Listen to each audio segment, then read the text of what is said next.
വിശ്വതാണ്ഡവം. രചന ജിഫ്ന നിസാർ. അവതരണം ഷാഹുൽ മലയിൽ. Editing Faisal C N Nooncheri. അങ്ങോട്ടേക്ക് പോരാൻ ബസ്സിൽ കയറിയതുപോലല്ല, അത്യാവശ്യം ആളാണ് ഉള്ളു മുഴുവൻ. നടുവിൽ ഒഴിഞ്ഞുകിടക്കുന്ന ഒരു സീറ്റിന് നേരെ ചെന്നിട്ട് ബാഗ് മുകളിലേക്ക് ഇട്ടുകൊണ്ട് മിത്ര അതിലിരുന്നു. മനസ്സവളുടെ കൈപ്പിടിയിലല്ല. അവനെ കുറിച്ച് ഞാൻ അന്വേഷിച്ചു നോക്കും. അവൻ ഓക്കെ അല്ലെന്ന് ഞാൻ പറഞ്ഞ വിട്ടുകളഞ്ഞേക്കണം. മുന്നറിയിപ്പ് പോലെ ഡെന്നീസിന്റെ വർത്തമാനം അതവളെ ശരിക്കും ആശങ്കപ്പെടുത്തി.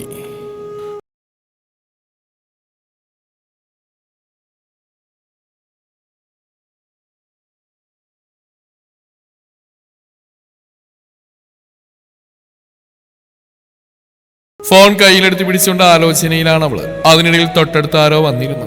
ചിന്തകളുടെ കാട് കയറി തുടങ്ങിയതുകൊണ്ട് അത് അവൾ അറിഞ്ഞില്ല. പക്ഷേ എപ്പോഴോ അനുഭവിച്ച ഒരു ഗന്ധത്തിനെ, ഏറെ ഇഷ്ടമുള്ളൊരു സാമീപ്യത്തിനെ ഹൃദയം തിരിച്ചറിഞ്ഞ പോലെ ഞെട്ടിക്കൊണ്ട് തിരിഞ്ഞു നോക്കുമ്പോൾ അവളെ തന്നെ നോയി കൂട്ടമായ ഒരു ചിരിയോട് അവൻ അരികിലിരിക്കുന്നു. മിത്ര ചാടി എഴുന്നേൽക്കാൻ തുടങ്ങിയതും വിശ്വളെ പിടിച്ചിരുത്തി.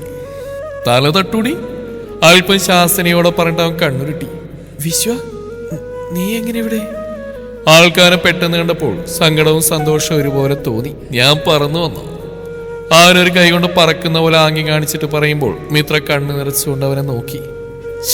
നീ ഇപ്പൊ ഭയങ്കര ലോലയായി പോയെന്റെ പെണ്ണെ. പറയുന്നതിനൊപ്പം തന്നെ അവനോടെ മുഖമൊന്ന് തുടച്ചു കൊടുത്തു. നീ കാരണം, മിത്ര ചിരിയോടെ പറഞ്ഞു. അതെ, ഇനിയിപ്പോ നിന്റെ എല്ലാ ഭാവത്തിനും നീ ഞാൻ മാത്രം കാരണമായിരുന്നാ മതി. അവനവളുടെ തോളിൽ കൂടി കൈയിട്ട് പിടിച്ചുകൊണ്ട് തന്നിലേക്ക് കൂടുതൽ ചേർത്തിരുത്തി. നീ എങ്ങനെ വന്ന്? കാറിലാണോ? അല്ല, പിന്നെ കാറ് നമ്മുടെ കോഴിക്കോട് ബസ് സ്റ്റോപ്പിൽ കിടക്കുന്നുണ്ട്. ഞാനിങ്ങനെ നേരെ ബസ്സിന് പോകുന്നു. ഉച്ചക്ക് 2 മണി മുതൽ ഇവിടെ നിന്നെ കാത്തിരിപ്പുണ്ട്. ഉച്ചയ്ക്ക് ശേഷം വരുമെന്ന് പറഞ്ഞെങ്കിലും കൃത്യമായിട്ട് സമയം നീ പറഞ്ഞില്ലല്ലോ. അതുകൊണ്ട് കുറച്ച് നേരത്തെ ഇങ്ങ് പോന്നു. അവൻ ചിരിയോടെ കണ്ണു ചിമ്മി. 2 മണിക്കോ? മിത്ര കണ്ണു വിഴിച്ചു. ഇപ്പൊ സമയം 3:30 ആയിട്ടുണ്ട്. 1.5 മണിക്കൂർ ഇവിടെ അവൻ തനിക്ക് വേണ്ടി കാത്തിരുന്നു എന്നുള്ള അറിവ് അവളുടെ ഹൃദയം നിറച്ചു. നിനക്ക് വേണ്ടിയല്ലേടി? അവൻ അപ്പോഴും ചിരിയാണ്. അതെ, തനിക്ക് വേണ്ടിയാണ്. കാത്തിരിക്കുക എന്നത്, അതും സമയക്രമം കൊടുക്കാതെ മടുപ്പില്ലാതെ ഒരാൾക്ക് വേണ്ടി കാത്തിരിക്കുക എന്നുള്ളത് ആ വ്യക്തിക്കുള്ള ആത്മാർത്ഥ സ്നേഹത്തെയാണ് പ്രകടമാക്കുന്നത്. കാരണം ഒട്ടും എളുപ്പമില്ലാത്തൊരു പരിപാടിയാണത്. പ്രിയപ്പെട്ട ഒരാൾ കൊടുക്കാൻ കഴിയുന്ന ഒരു ഗിഫ്റ്റ്. കാത്തിരിക്കുക എന്നാൽ അത് പ്രകടമായ സ്നേഹം തന്നെയാണ്. അവരിൽ നാം അത്രമേൽ നിറഞ്ഞു നിൽപ്പുണ്ട് എന്ന് തന്നെയാണ്. ഏന്തി വലിഞ്ഞുകൊണ്ട് അവന്റെ കവിളിൽ അമർത്തി ഉമ്മ വെക്കുമ്പോൾ താനിപ്പോ ബസ്സിലാണെന്നോ ആളുകൾ കാണുമെന്നൊന്നും ഇത്ര ചിന്തിച്ചില്ല. അവനെ കുറിച്ച് ഞാൻ അന്വേഷിച്ചു നോക്കും. അപ്പൊ എനിക്ക് ഓക്കെ അല്ലാത്ത എന്തെങ്കിലും കണ്ട അവനെ നീ ഉപേക്ഷിച്ച് കളഞ്ഞേണ്ടി വരും. ഡെന്നീസിന്റെ ഗൗരവത്തോടെയുള്ള ആ വാക്കുകൾ അവൾ ഓർത്തില്ല. അവനും അവൾ മാത്രമുള്ളത്രയും ചെറുതായി ചുരുങ്ങിപ്പോയിരുന്നു ആ നിമിഷങ്ങളിൽ അവളുടെ ലോകം. I love you. അവളിലേക്ക് ചേർന്നിരിക്കും മുന്നേ അവളത് കൂടി പറഞ്ഞു. ഹൃദയം അങ്ങനെ നിറഞ്ഞ് കവിയുന്നൊരു ഫീല്. ചേർന്നിരിക്കാനും ചേർത്ത് പിടിക്കാനും രണ്ടുപേർക്കും അപ്പോൾ യാതൊരു മടിയുമില്ല. എന്റേതെന്നുള്ള ചിന്ത രണ്ടുപേർക്കുള്ളിൽ ആധിപത്യം സ്ഥാപിച്ചു കഴിഞ്ഞു. കാറെടുത്ത് വന്നാൽ മതിയായിരുന്നു. ആളെ അടക്കി പിടിച്ചിരിക്കെ വിശ്വചിരിയോടെ പറയുമ്പോൾ മിത്രമുഖം ചൊളിച്ചുകൊണ്ട് അവനെ നോക്കി. നിനക്ക് എന്നോട് ഒത്തിരി സ്നേഹം കൂടുന്നുണ്ടല്ലേ? അവനെ നോക്കി അതേന്ന് തലയാട്ടി കാണിക്കുമ്പോൾ ഇതിവനിപ്പോ എന്തിനു പറയുന്നതെന്നായിരുന്നു അവളുടെ ഉള്ളു മുഴുവനും. വീട്ടിലോട്ട് കൊണ്ടുവിടുമ്പോൾ ഇതുപോലെ സ്നേഹം കൂടി എനിക്കൊരു അടിപൊളി ഗിഫ്റ്റ് കിട്ടിയിരുന്നു. ഈ കഴിഞ്ഞ 2 ദിവസം എനിക്ക് പിടിച്ചെടുക്കാൻ ശക്തി നൽകിയ ഗിഫ്റ്റ്. അത് പറയുമ്പോൾ വിശ്വക്ക് ഗൂഢമായൊരു ചിരിയാണ്. കാര്യം മനസ്സിലായതുപോലെ മിത്ര അവനെ ഒന്ന് കൂർപ്പിച്ച് നോക്കി. സത്യം? സത്യം. ആളുടെ നോട്ടം കണ്ടിട്ട് അവൻ ഒന്നുകൂടി ഉറപ്പിച്ച് പറഞ്ഞു. അവനിപ്പോ കാറ് വേണോ? ഈ പ്രാവശ്യം അവൾക്കും കുറുമ്പ്. അതുവരെയും അവളെ ചൂഴ് നിന്നിരുന്ന ആ മൂടിലെങ്ങോ ഓടിപ്പോയിരുന്നു. മിത്ര അപ്പോൾ അവനുള്ളപ്പോൾ എപ്പോഴത്തെയും പോലെ ഉഷാറാണ്. വേണ്ടേ? വിശ്വ തിരിച്ചു ചോദിച്ചു. വേണ്ട. അത് വെറുതെ. അല്ലെന്നേ, തെളിയിച്ചേരാ. അത് പറഞ്ഞുകൊണ്ടുള്ള അവനെ വെല്ലുവിളി പോലെ നോക്കി. ഓക്കെ, നിനക്ക് പ്രശ്നമില്ല, പിന്നെ എനിക്കെന്ത്? പക്ഷെ പിന്നെ എന്നെ കുറ്റം പറയത് തുടങ്ങി കിട്ടിയാൽ ചിലപ്പോ. അവനപ്പോൾ വല്ലാത്തൊരു ഭാവമാണ്. പോടാ. മിത്ര ചൊടിയോടെ അവനെ മുഖം പിടിച്ച് തിരിച്ചു. അത് ശരി, ഉറങ്ങിക്കിടക്കുന്നവനെ വിളിച്ചുണർത്തി ഊണില്ലെന്ന് പറയുന്നോടെ. അവനും കണ്ണുരുട്ടി. അപ്പോഴേക്കും ബസ് പുറപ്പെടാനുള്ള പരിപാടി തുടങ്ങിയിരുന്നു. വല്ലാണ്ട് തിരക്കൊന്നുമില്ല, എങ്കിലും അത്ര കുറവുമില്ല. പപ്പ പോയിട്ടുണ്ടാവൂ. സ്റ്റാൻഡ് വിട്ട് റോഡിലേക്ക് ഇറങ്ങുന്ന നേരം മിത്രയുടെ വീട്ടിലേക്ക് തിരിയുന്ന റോഡിന് നേരെ നോക്കി വിശ്വ ചോദിച്ചു. പോയി കാണും. നിന്നെ ഇവിടെ ഞാൻ പോലും ഒരിക്കലും പ്രതീക്ഷിക്കുന്നില്ലല്ലോ. ആൾ വീണ്ടും അവന്റെ കയ്യിൽ ചുറ്റിപ്പിടിച്ചുകൊണ്ട് ആ തോളിലേക്ക് ചാഞ്ഞു. പപ്പ പിന്നെന്തെങ്കിലും പറഞ്ഞോ? ആളുടെ തലക്ക് മുകളിലേക്ക് തലയച്ചുകൊണ്ട് വിശ്വവതിയെ ചോദിച്ചു. പറഞ്ഞു. എന്തു പറഞ്ഞു? പപ്പ നിന്നെ അറിയാൻ നിന്റെ നാട്ടിലേക്ക് പോവുകയെന്ന്. അവിടെ ചെന്ന് നിന്നെ കുറിച്ച് അന്വേഷിച്ചു നോക്കൂ. നിന്റെ പാസ്റ്റ് പപ്പക്ക് ഓക്കെ അല്ലെങ്കിൽ പപ്പ നോ പറയും. അപ്പം ഞാനും പപ്പയോടൊപ്പം നിന്നോട് ബൈ പറഞ്ഞിട്ട് പോരണമെന്ന് പറയുന്നതിനൊപ്പം മിത്ര മുഖമുയർത്തി നോക്കി. അതുവരെ ഉണ്ടായിരുന്ന പ്രസരിപ്പ് അവളിൽ നിന്ന് വീണ്ടും മാഞ്ഞു പോയിരിക്കുന്നു. പപ്പ അങ്ങനെ പറഞ്ഞ നീ എന്നെ വിട്ടുപോവോ? കുഞ്ഞൊരു ചിരിയോട് അവനെ ചോദിക്കുമ്പോൾ അവന് നേരെ നോക്കിയില്ലെന്ന് തലയാട്ടി കാണിക്കാൻ മിത്രക്ക് ഒരു സെക്കൻഡ് പോലും ആലോചിച്ച് നോക്കേണ്ടി വന്നില്ല. വീശയുടെ കൈകൾ അവളിൽ മുറുകി തുടങ്ങി. പപ്പ നിന്നെ വിളിക്കും, ചിലപ്പോൾ നേരിട്ട് വന്ന് കാണും. അപ്പോഴെന്നെ വിട്ട് നീ തിരിച്ചു പോകണമെന്ന് പറഞ്ഞാലോ? എന്ത് ചെയ്യും നീ? എൻ്റെ നന്മ പപ്പയുടെ ആവശ്യം എന്നൊക്കെ പറഞ്ഞിട്ട് എന്നെ നീ വിട്ടിട്ട് പോവോ? തിരിച്ചും മിത്രയുടെ കണ്ണു നിറച്ചുള്ള ആ ചോദ്യം വീശോപതിയെ ആള് നെറ്റിയിലൊരു ഉമ്മ കൊടുത്തുകൊണ്ട് ഇല്ലെന്ന് തെളിയിച്ചു. എനിക്ക് അത്രയ്ക്ക് നല്ലൊരു പാസ്റ്റ് അല്ല മിത്ര ഉള്ളത്. എന്റെ നാട്ടിൽ പോയിട്ട് പപ്പ അന്വേഷിച്ച് നോക്കിയാൽ തീർച്ചയായിട്ടും നോ പറയും. അവനതിൽ സംശയമൊന്നുമില്ല. നിന്റെ പാസ്റ്റിനെ അല്ലല്ലോ വിശ്വ, നിന്നെയല്ലേ ഞാൻ സ്നേഹിച്ച്? അതെ, എനിക്കും അറിയാം, നിനക്കും അറിയാം. ബാക്കി ആർക്കും ഒന്നും അറിയേണ്ടി വരില്ലടി. പപ്പ ആദ്യം എതിർ പറഞ്ഞാലും നിന്നെ അറിയുമ്പോൾ പപ്പക്കൊരിക്കലും പിന്നെ നോ പറയാൻ കഴിയില്ല വിശ്വ. എൻ്റെ വിശ്വാസമാണത്. മിത്രയുടെ സ്വരമിടറി. നിന്റെ ആ വിശ്വാസം നമ്മുടെ ഈ സ്നേഹത്തെ രക്ഷിക്കട്ടെ. നിന്റെ പ്രിയപ്പെട്ട കസിൻസ് ആരെങ്കിലും നീ ചെല്ലും മുന്നേ പപ്പയ്ക്ക് വിളിച്ചിരുന്നോ? നിനക്കെങ്ങനെ അറിയാം? ഞാൻ ഊഹിച്ചു അവരെങ്ങനെ ചെയ്യാൻ സാധ്യതയുണ്ടെന്ന് എനിക്കറിയായിരുന്നു. നിന്നോട് പറഞ്ഞില്ലെന്ന് മാത്രം. അല്ലെങ്കിൽ തന്നെ ടെൻഷനോട് അങ്ങോട്ട് പോകുന്ന നിന്നോട് ഇനിയിപ്പോൾ അതുകൂടി പറഞ്ഞിട്ട് ആ ടെൻഷൻ കൂടി കൂട്ടാൻ എനിക്ക് തോന്നിയില്ല. വിശ്വ അരുമയോട് അവൾ തന്നെ നെഞ്ചോട് ചേർത്ത് പിടിച്ചു. നിന്നെക്കുറിച്ച് ആവശ്യമില്ലാത്ത എന്തൊക്കെയോ അവർ വിളിച്ചു പറഞ്ഞു കൊടുത്തിട്ടുണ്ട് വിശ്വ. ഞാൻ പറഞ്ഞതിനേക്കാൾ അതാണ് പപ്പ സ്വീകരിച്ചിട്ടുള്ളത്. ഇന്നലെ എന്നോട് പറഞ്ഞില്ല അതിൻ്റെ പേരുള്ള നിലപാടുകളാ. മിത്രക്ക് സങ്കടം. സാരമില്ലടി, പോട്ടെ. പപ്പയ്ക്ക് നിന്നുള്ള ഇഷ്ടം കൊണ്ടല്ലേ? എനിക്ക് നിന്നെ ഇഷ്ടമാണല്ലോ, അത് എന്തുകൊണ്ട് പപ്പ കാണുന്നില്ല? ആൾക്ക് അതിലാണ് സങ്കടം. വിശ്വ അതിന് ഉത്തരവൊന്നും പറഞ്ഞില്ല. ആള് നെഞ്ചിൽ ചേർത്തുകൊണ്ട് അങ്ങനെ ഇരുന്നു. ഹൃദയം നിറയ്ക്കുന്ന പാട്ടുണ്ട് ബസ്സിനുള്ളിൽ.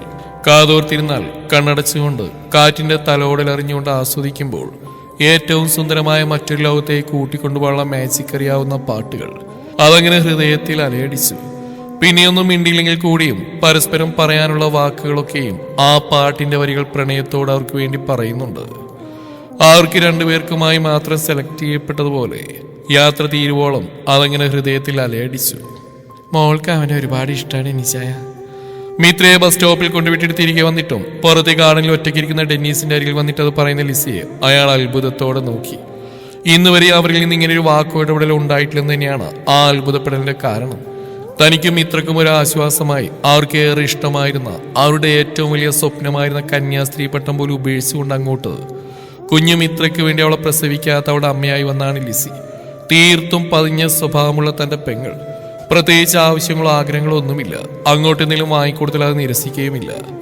മഠത്തിൽ ചേർന്നുകൊണ്ട് ഔദ്യോഗികമായി കന്യാസ്ത്രീ പട്ട ഏറ്റെടുത്തില്ലെങ്കിലും പ്രവൃത്തി കൊണ്ടും സൗമ്യ സ്വഭാവം കൊണ്ടും അവർ ആ വീട്ടിൽ അങ്ങനെ തന്നെയാണ് ജീവിച്ചത്. ആരോടും പ്രത്യേകിച്ചൊരു ഇഷ്ടമോ ഇഷ്ടക്കേടോ ഇല്ല. കർത്താവിനോടുള്ള ഇഷ്ടത്തിനോടൊപ്പം തന്നെയാണ് ആ മനസ്സിൽ മിത്രയോടുള്ള ഇഷ്ടവും. എങ്കിലും ആ ഇഷ്ടത്തിന്റെ പേരിൽ അവളുടെ ഒരു ആഗ്രഹത്തിന് എതിരെ നിന്നിട്ടുമില്ല. ഇന്നിപ്പോൾ തനിക്ക് മുമ്പിൽ വന്നിട്ട് ഇത് പറയണമെങ്കിൽ അതും മിത്രയോടുള്ള തീവ്രമായ ഇഷ്ടം തന്നെയാണ്.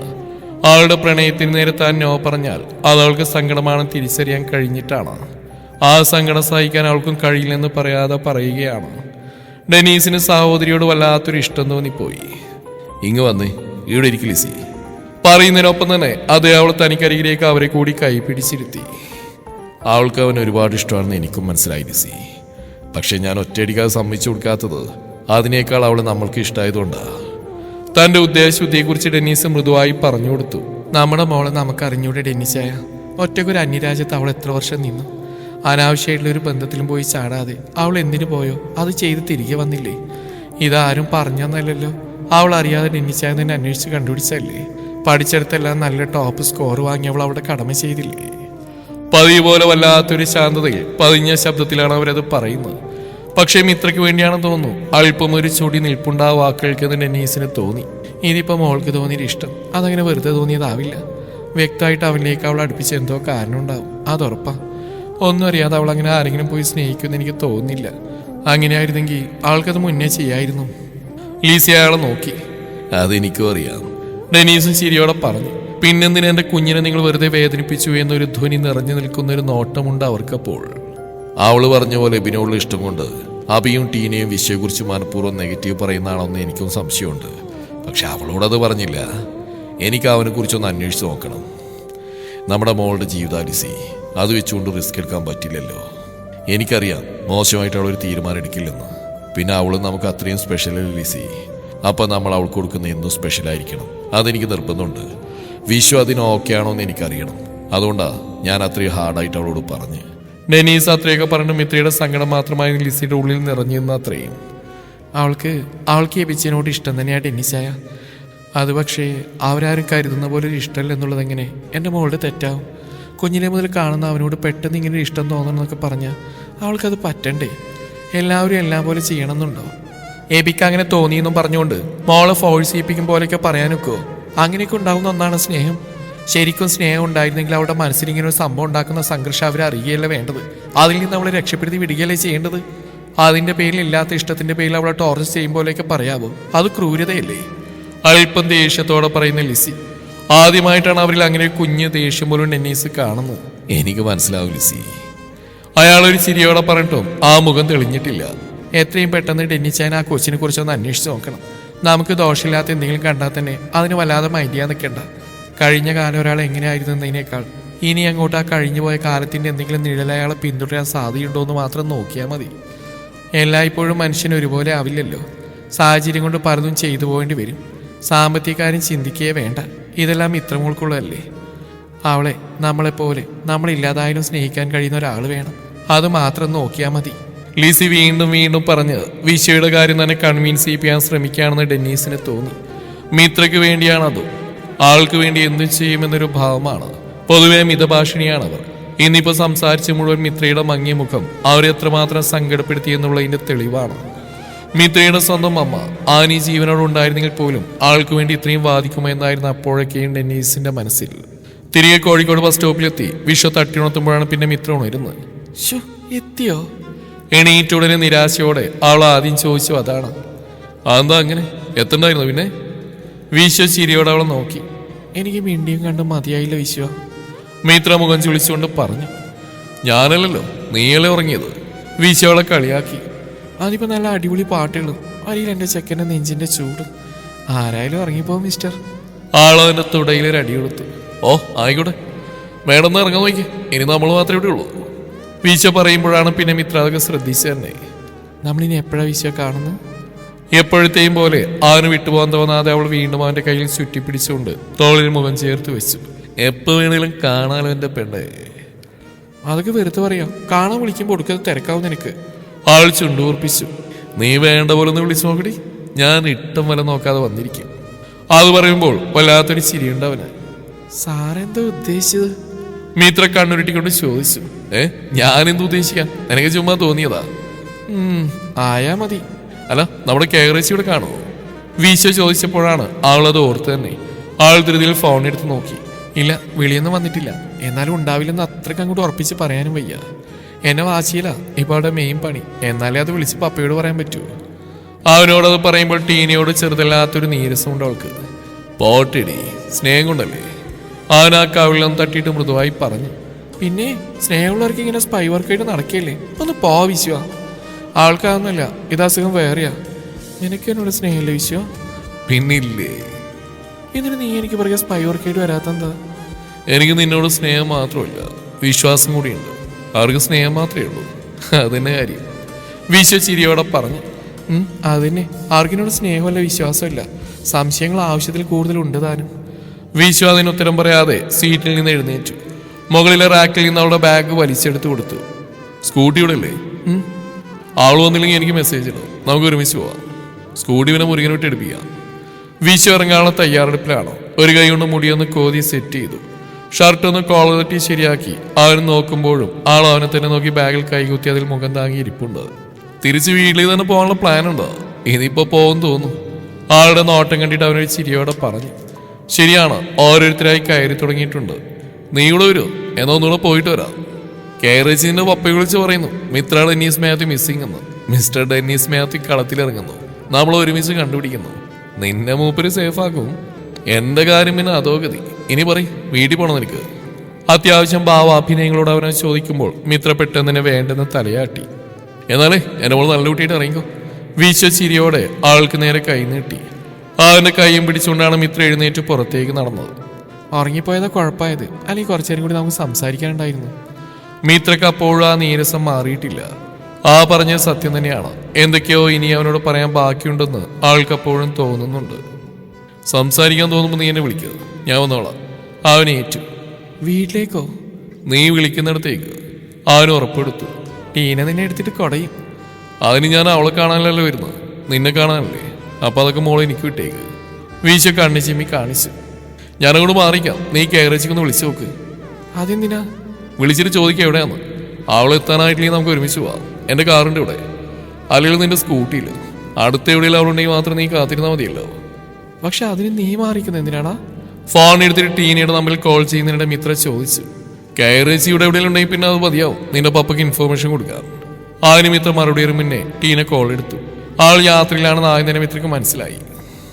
ഞാൻ സ്റ്റാൻഡിലുണ്ട്, നീ ഇപ്പോൾ വരുന്നുണ്ട്, ഞാൻ വെയിറ്റ് ചെയ്യും. ആളുടെ മറുപടി അറിയാനുള്ള ആകാംക്ഷയുടെ വിശ്വയും നിൽപ്പുണ്ട്. ആളുടെ എത്താനായിരുന്നു, ഒരു 5 മിനിറ്റ് കൂടി മതിയെന്ന്. ഒട്ടൊരു നിരാശയുണ്ടായിരുന്ന വിശ്വയോട് പറയുമ്പോൾ മിത്രയുടെ മുഖം നിറയെ. സാറില്ല, ആളുടെ കൂടെ വാ, ഞാനിവിടേക്ക് ഉണ്ട്. അതും പറഞ്ഞിട്ട് അവിടെ കവിളിലും തട്ടി വിശ്വ തിരിഞ്ഞടക്കുന്ന നോക്കി മിത്ര അവിടെ തന്നെ നിന്നു. അതുവരെ അവൾ അനുഭവിച്ചിരുന്ന സുരക്ഷയുടെ കവചം പെട്ടെന്ന് പൊട്ടിപ്പോയതുപോലെ വിറയിലായിരുന്നു മിത്രക്ക് ആ നിമിഷം അനുഭവപ്പെട്ടത്. ഒറ്റക്ക് ആകെ അറിയാവുന്ന പപ്പയുടെ കുറച്ച് സൗഹൃദങ്ങൾ. ആർക്കിടയിൽ വർഷങ്ങളോളമാണ് താനൊരു വിദേശ രാജ്യത്ത് വലിയൊരു സിറ്റിയിൽ പഠിക്കാൻ വേണ്ടി ചെലവിട്ടത്. അന്നൊന്നും തോന്നാത്തൊരു വല്ലായ്മ, അന്നൊന്നും തോന്നാത്തൊരു ഭീതി, ഭീരുത്വം. ഇങ്ങനെയൊന്നും ആയിരുന്നില്ല താൻ. ഒരാളൊരു സ്നേഹത്തിലകപ്പെടുമ്പോൾ, ആ സ്നേഹം ആശ്രയിക്കുമ്പോൾ, അവർ ആ സ്നേഹത്തിന് അടിമപ്പെടുമ്പോൾ ആളുടെ സ്വഭാവത്തിൽ വരുന്ന മാറ്റങ്ങൾ, അതൊക്കെ ഇപ്പോൾ മിത്രയുടെ പ്രവൃത്തികളിലുമുണ്ട്. ആളപ്പോൾ മറ്റാരെയോ പോലെ ആയിരിക്കുന്നു. ആശ്രയിക്കാൻ ആളുള്ളപ്പോൾ തോന്നുന്ന ഒരലസത അവളെ ഒന്നാകെ പൊതിഞ്ഞു കഴിഞ്ഞിരിക്കുന്നു. തിരിച്ചിറങ്ങി പോവാൻ കഴിയാത്തൊരു മായാവലയം, അതിനുള്ളിൽ കിടക്കുന്ന പോലൊരു സുഖം. തുടരും ഈ കഥയുടെ ബാക്കി ഭാഗം നാളെ ഇതേ സമയം.